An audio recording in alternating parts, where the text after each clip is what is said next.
Hulu's really exceptionally positioned to take advantage of interactive TV ads in the living room. I think consumers really understand that interactivity in a desktop and a display environment, they get it. They can click on ads, they can have two-way conversations.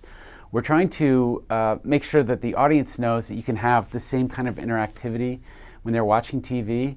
And we're working with 3 partners. We're working with Brightline, Innovid, and Truex, as well as some of our own homegrown solutions. So I think the more we have it, the more people just come to experience and expect that they can interact with ads the same way they do in a conventional desktop or mobile environment.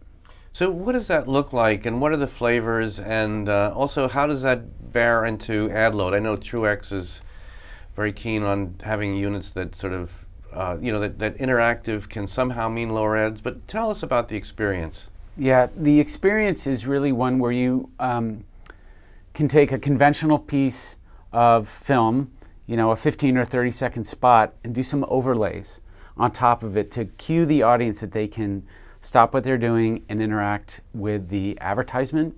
And when you do that, the content patiently waits in the background. It's not like you're going to miss anything.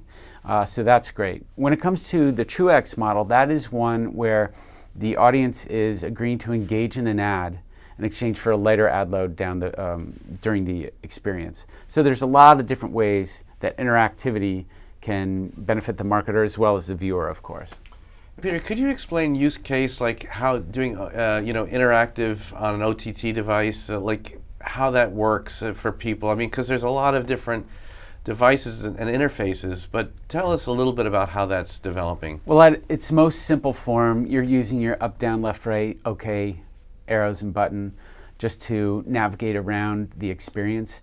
And you can imagine conventional video carousels, display galleries with more images to see. You can imagine clicking to say, yes, send me more information, where you can put in your email address or have a text sent to your cell phone. So it's all pretty easy to navigate with your conventional remote control. Cool. Now there'll be a lot of conversations about VR at CES, and what does VR mean for Hulu, and sort of what's the roadmap? Yeah, so virtual reality at Hulu is a big deal in that we're agnostic. We are on all the platforms that you can imagine, from Samsung Gear to Daydream and all points in between. We've built a pretty big library of both acquired and increasingly original content. I mean, notably, we've done deals with HuffPo's RYOT for some news, and we're doing work with LiveNation to do some music. So we're really leaning into it, and we're trying to get advertisers excited about it as well, like everybody. And I think we've got as good a shot as anybody to get attention from viewers. Cool. And what does the advertising presence look like in virtual reality? Or, I mean, I know it's still to be defined, but what is the opportunity there? Yeah, you said it best. I think it's still to be defined, which means we are free to experiment. You can imagine everything from entitlement, the following clip is brought to you by the good people at McDonald's, all the way up until almost borrowing from an interruptive model. A lot of people argue about you really can't do a 30-second spot within a VR clip. Maybe, maybe not. I think everything should be experimented with. The thing that's pretty cool about VR, though, is in an age where everyone's concerned about distracted viewing and multitasking, when you've got a VR experience happening, you cannot look away from the ad. I think the engagement and brand awareness metrics for advertisers just go through the roof when you're consuming content with a VR headset. So what about VR content, and where is it going for you guys? Might we see it at the new fronts this year? I mean, where does it, is it sort of still very much a kind of an early stage, or how do you see the rollout for Hulu and perhaps more broadly for the industry? Well, we did roll out our VR experience last March and have been working with all the big players that you can imagine, again, from Oculus, Samsung, Google Daydream, etc. 3 years ago, I don't think anybody mentioned VR at the new fronts. 2 years ago, I think it was 3 or 4 companies. Last year, it was 17 companies.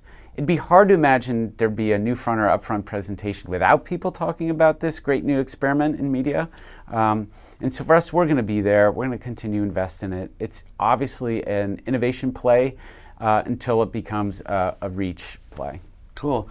And finally, Peter, I want to ask you about the the live experience and sort of the offering that you guys have. And Yeah. we hear a lot about what's going on in the industry with Dish and Direct, and the whole idea of what some people call a skinny bundle. But what's the offering from Hulu, and what's the opportunity for advertisers? Yeah, so we're still developing it, but I can tell you that we're really well positioned to take advantage of this whole idea of live TV coupled with our SVOD platform. We'll be offering obviously a competitive package with top tier quality content. I think the real difference for us versus our competitors, we're going to focus a lot on the viewer experience, the interface, and making sure that it's really kind of a new and improved television model.